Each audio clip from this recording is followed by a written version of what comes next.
Pamodaj šťastia lavička. Mal raz jeden vdovec dcéru. A tá chodievala často do susedov k dcére, či na priatky, či s inou robotou, ako dievčence po dedinách často chodievajú. Susedka bola vdova a ľudia si o nej povrávali, že je Ježibaba.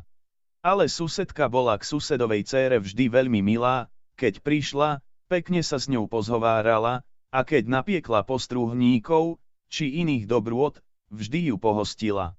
Naše dievča ju za to veľmi rado videlo. Raz, keď zasa prišla na priatky, sadli si obe dievčence pod praslice a priadli. Ježibaba, falošne na ne hľadiac, riekla: Ej, čiže by vám, deti moje, v jednom dome bývať pristalo. Veď by si mohla otcovi ty, dievka moja, obrátila sa na susedovú dcéru, povedať, že by si ma vzal za ženu, aj jemu sa pomoc zíde, aj mne a vám by vedno tak dobre bolo, že len no.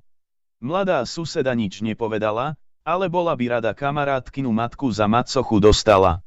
Keď prišla domov, šikovne spomenula otcovi: Otec, veď by ste sa vy mohli oženiť, veru by sa vám pomoc a mne dobrá macocha zišla. Mohli by ste si vziať našu susedu, to by mi bola dobrá macocha. Ach, dievka moja, odpovedal otec, o našej susede ľudia hovoria, že je striga, nuž akáže by ti to bola macocha. Len si vy ju vezmite, otec, vezmite, veru mi tá dobrá bude. Veď ľudia všeličo natárajú, aj čo nie je pravda. Takto si dievča otca nahováralo, až ho i nahovorilo, a susedku si vzal. Ale čo sa tu nestalo? Ešte sa svadba ani dobre neskončila, už macocha bola celkom inakšia k pastorkyni a tak jej krivdila, že by sa tá nikdy ničoho takého nenazdala. Ani jesť jej nedávala, ako sa patrí, iba na misku so psíkom, a posúšky jej z popola pekávala. Pekné šaty jej pobrala a len ošúchané, handravé háby po vlastnej dcére jej dávala. No vlastnej dcére neukrivdila, tá chodila ako pávica, každý deň mávala masné postrúhníky a má škrt plné vrecká. Ako sa matka celkom premenila, nuž i dcéra bola čoraz horšia k dobrej kamarátke. Pekne vyobliekaná, vycifrovaná chodievala za ňou a vyškierala sa jej: Či vidíš, aké mám pekné šaty, a ty nič, iba handry. A či vidíš, aké ja mám postrúhníky? Ale ti nedám čuč tebe. Neboriadko dievča sa vždy rozplakalo, že jej div srdce od ľútosti nepuklo. Raz stála pri studničke a prežalostne plakala. Zazrel ju tam otec, podišiel k nej a riekol: Vidíš, dievka moja, dobre som ti ja povedal, že ti to nebude dobrá macocha. Ale už je raz tak, už teraz len trpezlivo znášaj, čo ti Pán Boh prisúdil. Ej, veru dobre. No ale nič, veď si ja dáko pomôžem. Pôjdem si hľadať službičku, a tak sa zaopatrím, odpovedalo uplakané dievča, potešujúc seba i otca. Onedlho sa dcéra naozaj do služby zberala. Popýtala matku, aby ju vypravila z domu, ako sa svedčí. Ale macocha ju len okríkla, ako ju vraj má vystrojiť, či nemá dobré šaty a ruky, aby si zarobila.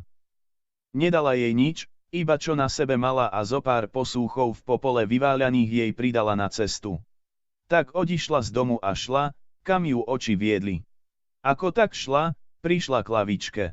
Pamodaj šťastia, lavička, poklonila sa pocestná milo. Pamodaj aj tebe, dievčička, zaďakovala jej lavička. Kdeže ideš, kde? Idem si hľadať službíčku. Ach, preložže ma, prelož na druhý bok, prosila lávka, už mi toľko rokov ľudia po jednom boku chodia, a nikto ma nepreloží. Nože ma prelož, veru ti budem na dobrej pomoci. Dievča lavičku preložilo a šlo ďalej. Ako tak išlo, prišlo zasa k chrastavému psíčkovi. Pamodaj šťastia, psíček. Poklonila sa mu dievčička. Pamodaj i tebe, dievčička, zaďakoval psíček. Kdeže ideš, kde? Idem si hľadať službíčku. Ach, nože ma očisť, už veľa ľudí tadeto prešlo, a nikto sa nado mnou nezmiloval. Budem ti na dobrej pomoci, prosil psíček a dievčatko ho pekne očistilo. Keď ho očistilo, šlo zasa ďalej. I prišlo k starej hruške. Pamodaj šťastia, hruštíčka. Pamodaj i tebe, dievčíčka, kdeže ideš? Idem si hľadať službíčku. Ach, stras zo mňa tie hrušky, stras. Už ich ani udržať nemôžem, a nikto mi nepomôže. Veru ti budem na dobrej pomoci. Poprosila hruška a pocestná striasla všetky hrušky, že sa hruške hodne odľahčilo. Potom šla zasa ďalej. Čo chvíľa prišla k bujačikovi, ktorý sa na lúke pásol. Pamodaj šťastia, bujačik. Pozdravila ho pocestná. Pamodaj i tebe, dievčíčka, kdeže ideš, kde? Idem si hľadať službíčku. Nože ma z tej lúky vyžeň, už sa tu toľko rokov pasiem, a nikto ma nevyháňa. Veru ti budem na dobrej pomoci. I vyhnalo dievčatko bujačika z lúky a šlo ďalej. Prišlo k jednej peci, v ktorej horelo. Pamodaj šťastia, piecka, pamodaj i tebe, dievčíčka, kdeže ideš, kde? Idem si hľadať službíčku. Ach, nože vyhrab zo mňa ten oheň, už toľko rokov na veky vo mne horí, a nikto ho nevyhrabe. Budem ti na dobrej pomoci.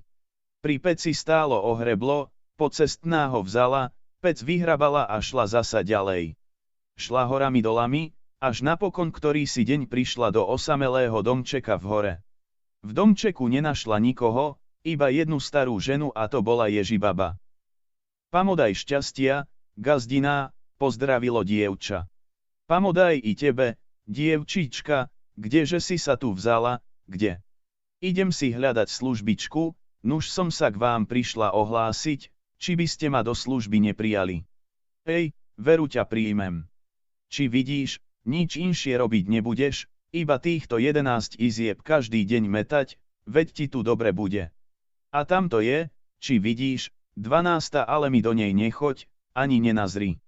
Ako mi rozkážete, tak vám budem robiť, odpovedalo dievča starene a keď si trocha z cesty odýchlo, hneď sa dalo do roboty. Vymetalo tých 11 izieb, vymetalo ich každý deň, ale do 12 jej na nezišlo nazrieť. Raz Ježibaba kamsi ďaleko odíšla. Dievča vymetalo izby a keď vymietlo 11, zišlo mu na prečo asi nesmie do tej 12. Pomyslelo si, že by azda nebolo tak zle, keby tam iba trošičku nakuklo. Myslelo si, že by to nikto nezvedel. Naša dievčina hneď postavila metlu do kúta, pomaličky sa prikradla k dverám do 12. izby a napokon ich odchýlila, ale iba tak, čo by jedným očkom mohla dnu nazrieť. Naprostred izby videla 3 kade. Ej, povedá si, čože to môže byť v tých kadiach. Dvere väčšmi otvárala, čoraz väčšmi, až do izby vošla. Tu v jednej kadi zlato, v druhej striebro, v tretej července. Dievčina skríkla od údivu a akoby jej to niekto pošepol, zohla sa a v prvej kadi si hlávku omočila. Vidiac, aké krásne zlaté vlasy má, vykúpala si i rúčky i nôžky. Ale v tom jej zišlo na čo jej povie Ježibaba, keď sa vráti, a pomyslela si, že tu dlhšie nemôže zostať. I pustila sa chytro v úteky. Dobre bolo, ale neveľmi. Keď sa Ježibaba domov vrátila a videla dvere na 12. izbe otvorené a okolo kade rozliate zlato, hneď vedela, koľko bylo.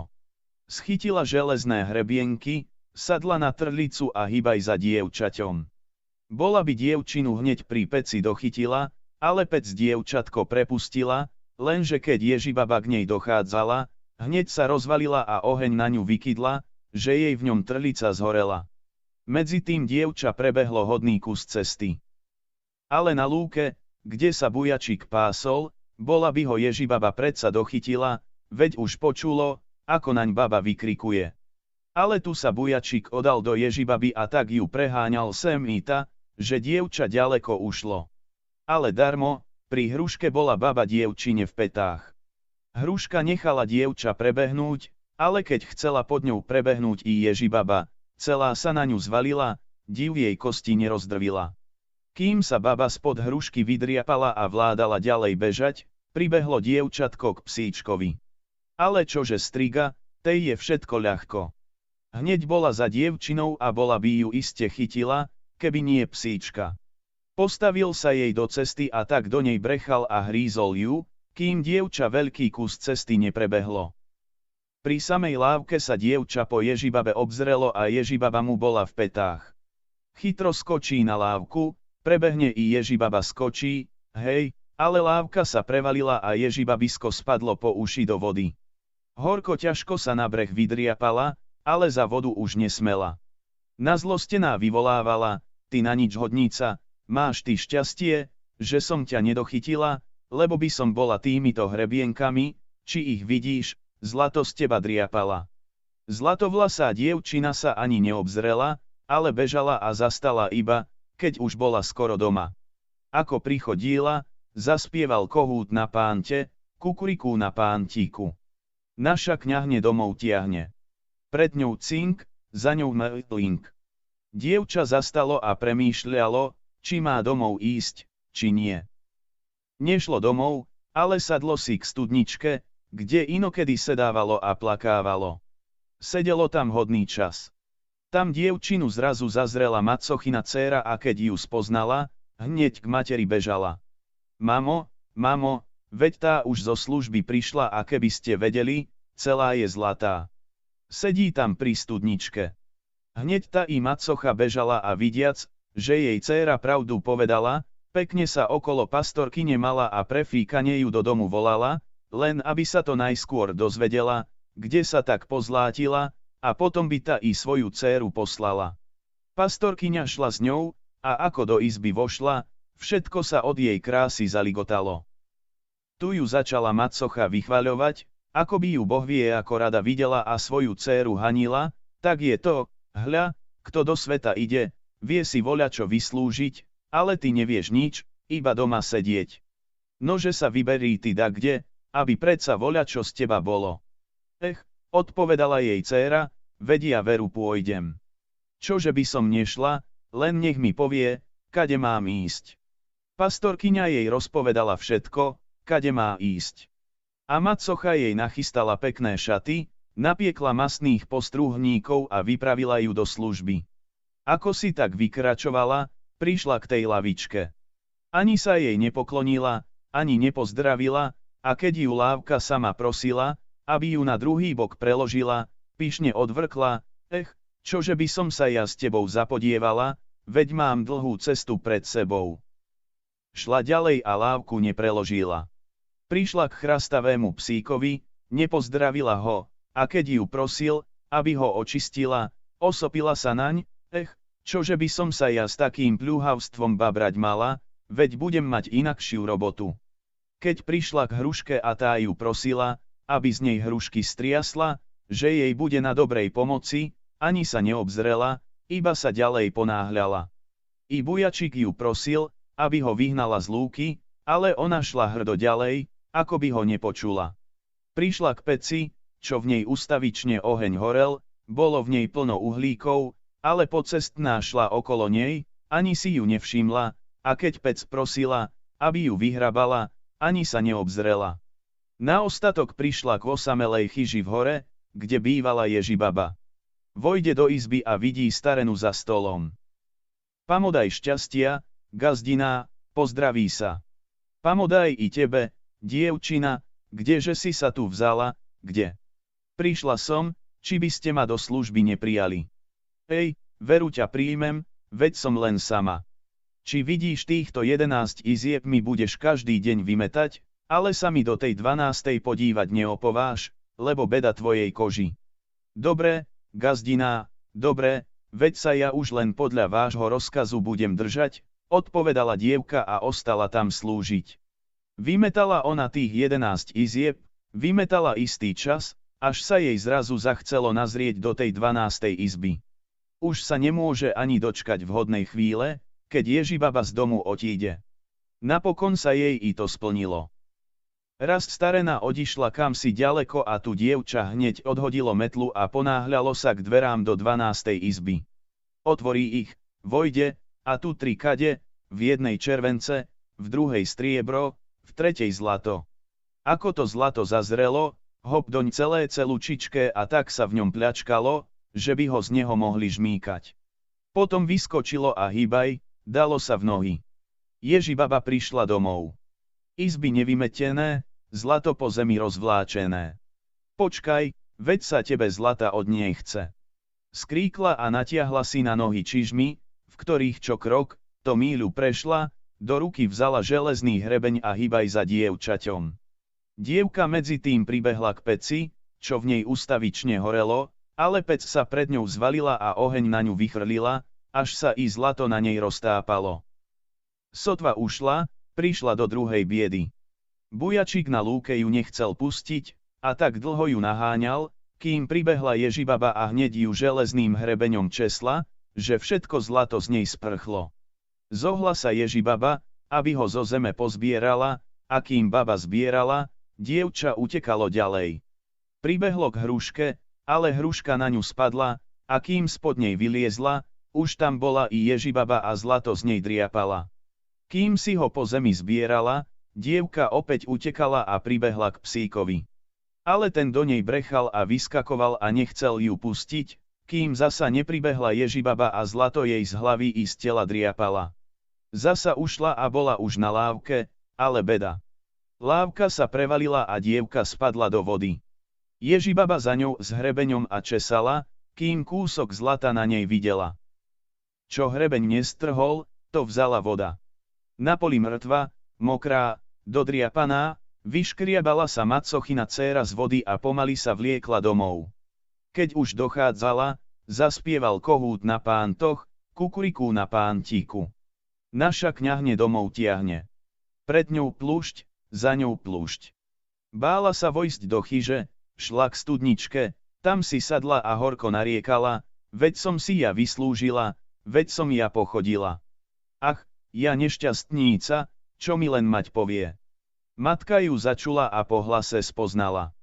Naradovaná ju volala do izby, nože poď, dievka moja, dnu, čo sa tam máš okúňať, poď a porozprávaj nám, ako sa ti vodilo, čo si vyslúžila. Nuž vošlo dievča do izby. Ale tu, keď ju matka videla takú doškriabanú, zohyzdenú, celú premáčanú, náramne sa zdesila, no veď si mi ty vyslúžila, veď si sa mi zachovala, ty na nič hodné dievčisko. Hrešila dcéru a od tých čias ju ani vystáť nemohla.